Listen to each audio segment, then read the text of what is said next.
Last night on The Flash, the team finally took down Zoom, the masked man was revealed, and Barry did something stupid. Now this is the spoiler warning to end all other spoiler warnings. I hope you've watched the season 2 finale of The Flash, but just in case, go watch it, because otherwise things will get spoiled. So much happened last night that I don't have the time nor the energy to talk about everything. But I will talk about the battle between Zoom and The Flash. Barry made himself a time remnant, and the two of them took down Zoom. And his insane plan to end every Earth but Earth 1. At least his plan wasn't just a stupid race. Although the team's initial plan to take down Zoom was also kinda stupid, but it should have worked. Alas, this is a TV show, and we were only about halfway through the episode. Naturally, Barry raced Zoom, but he had to create a time remnant because he had to be Zoom to beat Zoom, and in the end, he had Zoom on the ground defeated, but he couldn't kill him because he's Barry Allen. The Speed Force, on the other hand, has no such qualms. Probably the most disgusting thing they've ever done on this show was turn Zoom into, I guess, Black Flash? I don't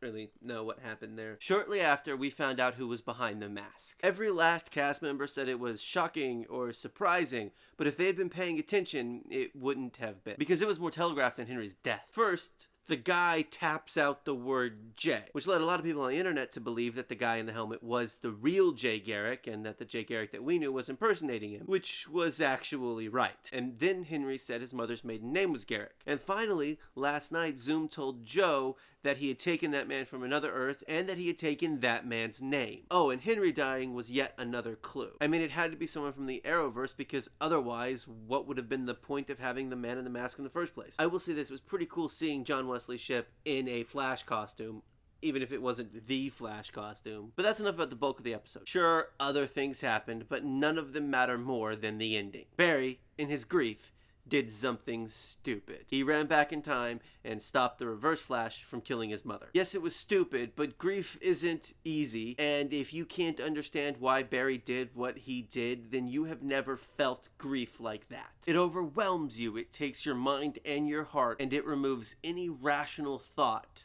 you might have. Grief can make you take risks that you wouldn't normally do, sure, but it can also make you be stupid. It's what made Barry angry at the start of the episode, and it's what fueled his run back through time. But more than that, it seems that the writers on the show want to tackle Flashpoint next season, seeing how this is exactly how that storyline started out. Of course, the comic book was used to reboot the DC universe, and unless that's exactly what Berlanti and company want to do, I suspect this show will be different. That's not to say that this move won't have far-reaching consequences. Not least of all because Eobard Thawne won't kill Earth 1 Wells and take over his life, but also Barry won't be Joe's son. He won't live with Joe because both of his parents will still be alive. Barry also won't be the Flash as soon because Dawn moved up that particular timeline a few years. And this also affects Arrow and Legends of Tomorrow, and maybe even Supergirl for that matter. Far-reaching consequences. I'm sure that the storyline will all be tied up by episode 4, maybe sooner, but if I were the writers of the Arrowverse world, I would start next season with a massive crossover. The crossover to end all crossovers. I mean, the producers did tease a massive crossover among all 4 shows, so why not just start out the season this way? Barry having to fix his mistake and everything else will be all topsy-turvy. It'll be fun. And all this depends on them actually wanting to take on Flashpoint, because if they don't go that route, then most of what I just said will be pointless. Any way they go, next season will be interesting. Thank you for watching, and I will see you next time.